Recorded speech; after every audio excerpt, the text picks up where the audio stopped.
Hey guys, welcome back to my channel. My name's Jessica Ward King, also known as Mommy, also known as the Stigma Crusher. And here at this channel, we deal with issues of mental health and mental illness from my twin perspectives as a person with lived experience of bipolar disorder, type 2, and a person with a PhD in experimental psychology. Does that sound like your jam? You are more than welcome. We'd love to have you here. Go ahead and hit that subscribe button so that you will be notified every single week when I post. Hit that notifications bell as well. And I guess with that, it is time to start crushing stigma for this week. Okay guys, so the theme for this week's video is in homage to Mother's Day, which is coming up, so there's plenty of time to share this video for Mother's Day, is looking at mothering, being mothered, and mental illness. So let's get into it. My first experience of motherhood and mental illness was me with the mental illness and my mother with the motherhood. And I was a child of the 90s, and so my mother had a particularly tough task in the 90s, way more so than now, even though now isn't even perfect. It was not done to talk about one's mental illnesses in polite society. And there wasn't a whole lot of visibility either. The internet was a very nascent being, and people didn't stand around at piano recitals and, talk about their children's issues with mental illness. And so parents were really left individually, like little islands, to try to figure out what to do when their child exhibited symptoms that, well, weren't normal. And my mother found herself in that position when I was just an early teenager. I was starting to exhibit symptoms of depression, then what would become bipolar disorder. And still, I was doing what I needed to be doing. I was getting the grades, I had a job, that kind of thing. And so my mother had that dilemma of, do we go and try to get a diagnosis, but, to what end? Or do we just keep doing as we're doing and hope it goes away? And it kind of interplaying with those two solutions or those two ideas were the problems that a parent faces when their child is diagnosed with mental illness. On the first hand, there's the issue of genetics. So as soon as a child, even in the 90s, we knew a lot of mental illnesses had genetic components. And so, the fingers would point at the parents. Well, who in your family had mental illness? Who could you have learned from? Didn't you know in advance? Didn't you have auntie or uncle or cousin so-and-so that you could have seen it coming? In my family, we actually can't really identify anyone with bipolar disorder, some depression and anxiety for sure. But the other side of the coin is it the upbringing of the child? Is it the parenting of the child that has caused the child to start to behave erratically or inappropriately? And that's a real worry for a parent, of course. Is it their fault that their child is suffering and struggling? And so those two things make it really difficult for the parent to take that kind of courageous step and say, no, let's not just wait and hope it goes away. Let's be proactive and get some help. So that was where my mother was, and she went the let's wait and see, hopefully it'll go away front. And for a while, I really judged her for that. Once I was, really ill and diagnosed, and knew there was, all those different components, I thought, well, if they hadn't gotten me help earlier, maybe I wouldn't have turned out this bad, this way. And then I grew up and became a mother. I became a mother as a result of a lot of soul searching, because I knew, for example, that as a person with bipolar disorder, my genetic offspring would be more likely to have a mental illness going forward. that was solved pretty easily in that my partner and I decided not to go the genetics route and instead to adopt.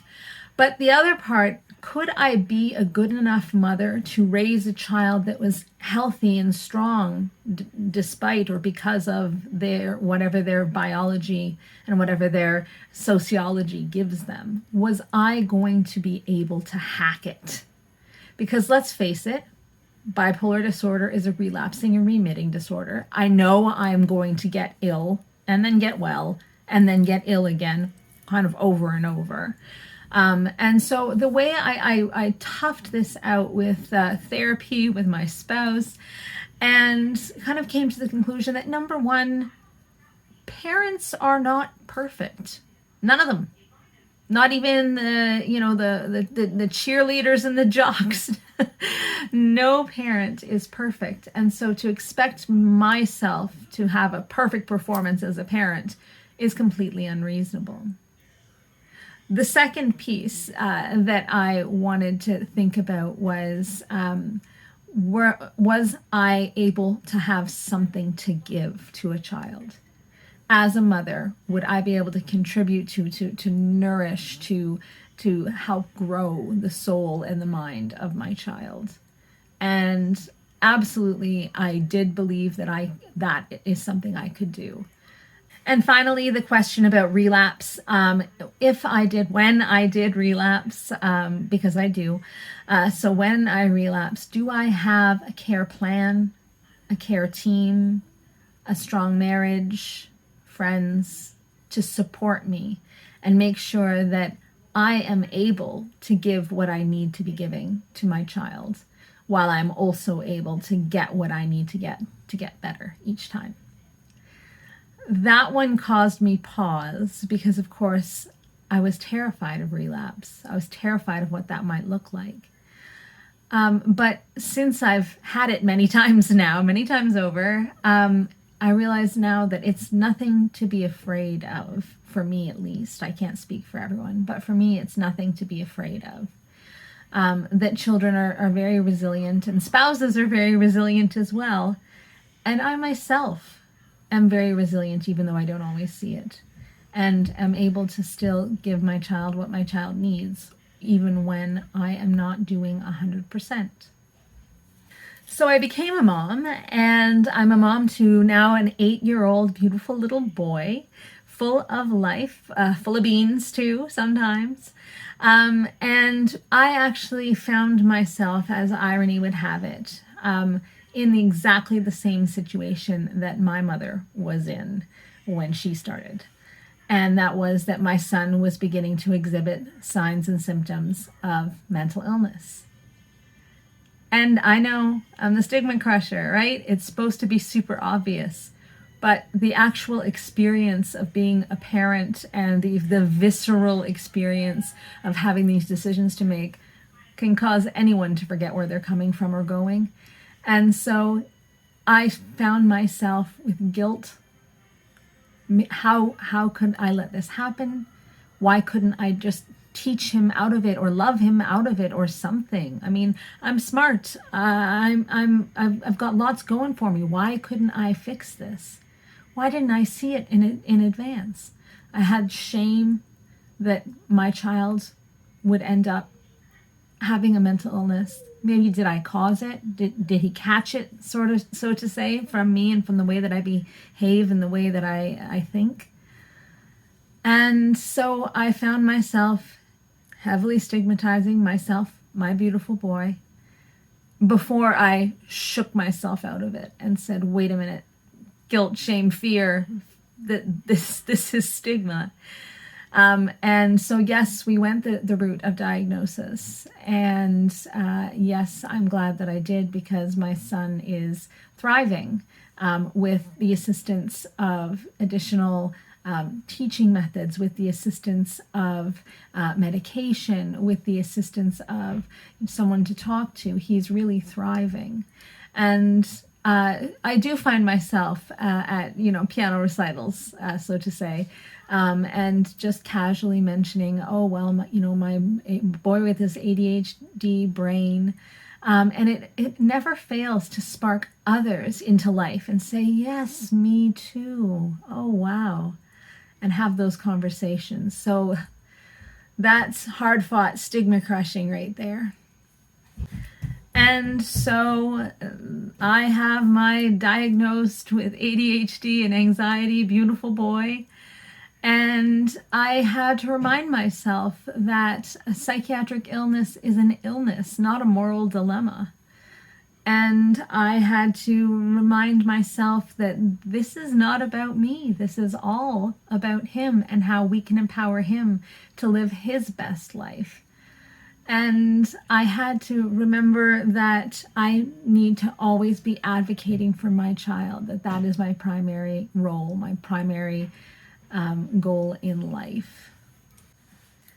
And the last piece, at least for now, that I have realized, having gone through my mother's route, judging her and then understanding her, I now realize that I, as a mother, have a responsibility, which is to take care of myself so that my son can get what he needs. And so I make sure that I model good self-care. Whether that be a long deserved bath that he's complaining over, and explain to him that this is mommy's self-care, I need to do this to relax. Whether that's taking my medication, picking up my medication, whether that is eating right, all of those pieces, exercising, all of those pieces. I drag him around the neighborhood more times than he would care to count, in the name of exercise for self-care. And that's a piece that he's going to need to know. He's going to need to have me model for him as he grows up and lives with his mental illnesses. Finally, I just love him, and I gently nudge him in the direction of bettering himself, but only insofar as it's serving him, not me and my perfectionism. I'm still making mistakes, and I'm still crushing it also at the same time. So, what I wanted to say today was, all you mothers, whatever decisions you have made, that you are making now, I see you. None of these decisions are easy. There is not always a single right answer to them either. The fact that my mother went with, let's wait and see and hope she grows out of it, and that I went with, let's get a diagnosis and treatment, isn't a judgment, not anymore anyway. It's just different ways of being and different things that were better for our children when we were younger. So moms out there, give yourself some self-care. Could be a glass of wine, I don't judge. And take care of yourselves this Mother's Day. I'm going to put up, as kind of my last piece, a drawing that my son made for me, in honor of this video. He made me a drawing of my mental illness. And so you'll see on there, there's the bipolar spectrum here. We've got the depressive side, and we've got the happy, more hypomanic side, on this drawing. And it just amazes me that little ones can really understand. Take care. Have a great Mother's Day. Take care of your mothers as well. And I will see you next week. Bye.